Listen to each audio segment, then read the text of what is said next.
Quaid Azam, Part 123. At least it must have seemed then. This was a complex tussle, diarchy versus provincial autonomy, and it would go on for long, even after partition in India and Pakistan. Fazle Hussain was taken on provincial autonomy, but he was wary of offering Jinnah his support too easily, which is why he made sure that his supporters were present in overwhelming strength at the Lahore meeting of the Muslim League. This paid dividend, for when the main resolution defining Muslim position emerged from the subjects committee, it was almost entirely Punjabi affair. Obviously, this was then resented by Muslims from provinces where they were in a minority, but that is where their resentment remained. It did not translate into any change of policy by the League, certainly not then. Within a week of the Lahore session, Motilal Nehru and Jinnah were invited to sit as non-official members of the Reforms Inquiry Committee, Modiman Committee, which was an extended version of the departmental inquiry promised by Haley in February. Nehru, I beg your pardon, I believe it's now. The tie has fitted up, as I can see. Nehru would like to accept but opposition from just executive age, decline it. Jinnah, on the other, being less subject to pressure of this kind, and this gave him an ideal opportunity to do his vision for reform, to explore the views of others where necessary, to take them to his points of view. His to witness just three main preconditions.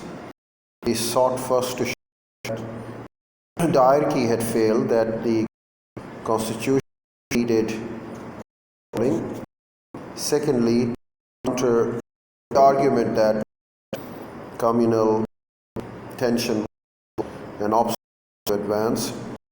And thirdly, to discover the on which a new Lucknow of 1916 variety could be structured.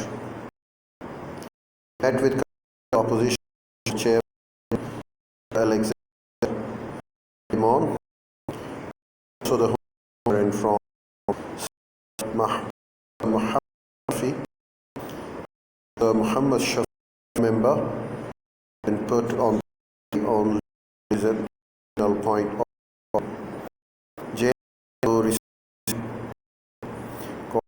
from the Punjab who were anxious for reform and to minimize the significance of the communal tension in order to achieve their desired objective. Besides, he had the UP also supporting him. The work of the Reforms Inquiry Committee, when completed, came across a roadblock. Jinnah, along with Sir Taj Bahadur Sapru and Sivaswamy Iyer, declined to sign this report, offering instead a minority report. In this, they condemned diarchy unequivocally and demanded the introduction of provincial autonomy and responsibility in the central government. On 3 December 1924, when the Reforms Inquiry Committee report was finally signed, Jinnah's ambitions looked like being fulfilled. The government, by its promulgation of the Bengal Ordinance, had provided a real spur to unity. For one, Gandhi, by his suspension of non-cooperation movement, had paved the way for a new assertion, for new accretion of strength to Congress. Then on 21 November, an all-party conference met in Bombay and set up a representative committee to devise a united front against the government. Well, I see the book is written in the name of Quaid Azam Muhammad Ali Jinnah, but it has been put into clear clear the views, advocate the opinions of the others, the opponents of Quaid Muhammad Ali Jinnah, the rivals of Quaid Muhammad Ali Jinnah. And this is where I disagree with the writer.